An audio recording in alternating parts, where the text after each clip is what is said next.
Sometimes peace does not disappear because the world is loud.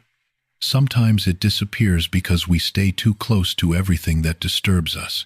Many of us believe peace comes from fixing every problem, calming every conflict, staying present in every storm. But in truth, peace often begins with something much quieter: distance. This is a story from the forest, a story about a wolf who believed he had to stay where the noise was, and the strange lesson that finally taught him otherwise. In a wide forest lived a wolf named Arlen. He was not the largest wolf and not the fiercest, but he was known for something else. Whenever trouble appeared in the forest, Arlen stepped in. If two deer fought over territory, Arlen settled it. If the boars argued over food, Arlen calmed them. If frightened animals ran through the forest, spreading panic, Arlen chased them down and brought order again. At first, the forest praised him. "You keep the peace," the animals said, and Arlen believed them, so he stayed close to every conflict.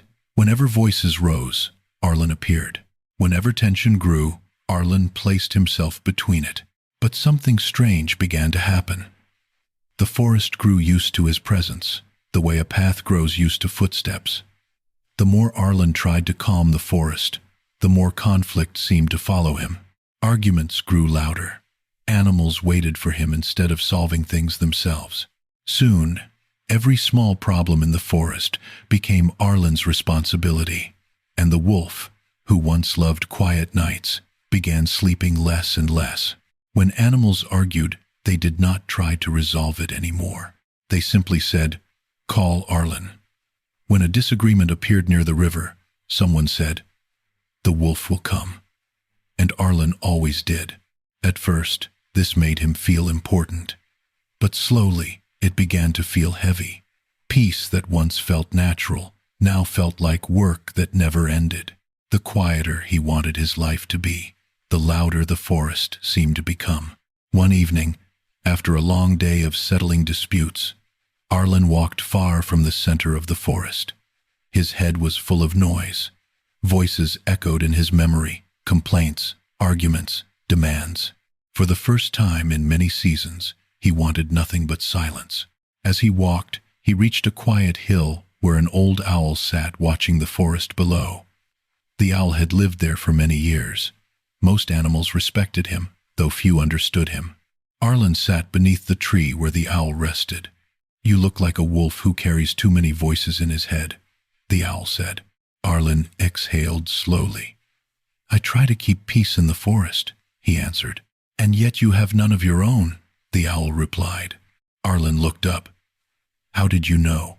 The owl tilted his head slightly. "Because you are standing where the storms gather," he said. Arlen frowned. "If I leave, the forest will fall into chaos." The owl did not answer immediately. Instead, he pointed one wing toward the valley below. In the distance, a herd of deer argued loudly near the river. "Watch," the owl said. Arlen waited. The argument continued. Then slowly something unexpected happened. One of the deer stepped away.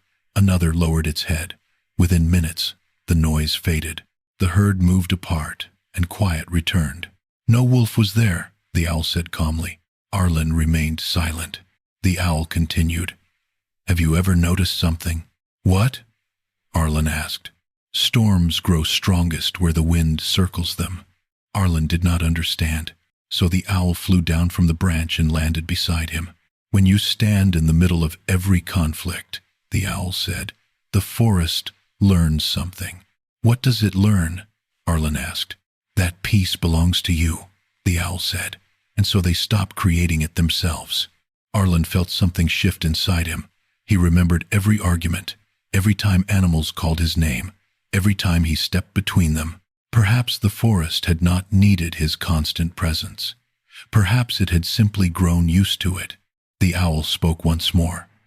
"Peace is not something you force into a place," he said quietly. "Peace grows where noise no longer finds you." The words stayed with Arlen long after the owl returned to his branch. That night, the wolf made a decision no animal expected. He did not leave because he was angry. He did not leave because he stopped caring. He left because he finally understood something simple. Peace cannot live where you stand in every storm. He left the center of the forest, not forever, but far enough. Days passed, then weeks. At first, the animals searched for him. They called his name when arguments began. But Arlen did not appear. Some conflicts grew loud again for a short time. But without Arlen standing between them, the animals had to face each other. And slowly, something surprising happened. The deer began solving their own disputes. The boars stopped shouting over every patch of food. The foxes learned to walk away from arguments that once lasted for hours. Even the younger animals started watching the older ones and learning how to calm themselves. The forest grew quieter not because Arlen forced peace, but because the animals discovered how to protect it themselves. Months later, Arlen returned to the hill where the owl lived. Below them, the forest moved calmly. Arguments still appeared sometimes, but they ended faster, without shouting, without chaos. The owl looked at the wolf and smiled in the quiet way owls do. "You see," he said. Arlen nodded slowly. For years, he believed peace meant standing in the middle of every storm. But now he understood something different. Sometimes peace begins the moment you step out of the storm. Many people live like Arlen. They stay close to every conflict. They answer every message. They try to calm every argument and fix every problem. And slowly, the noise becomes their life. But peace rarely grows where you remain surrounded by chaos. Sometimes the most powerful step toward peace is not fighting harder. Sometimes it begins the moment you stop answering every storm that calls your name. It is stepping back. Distance does not mean you stopped caring. Sometimes it means you finally chose to protect your own quiet.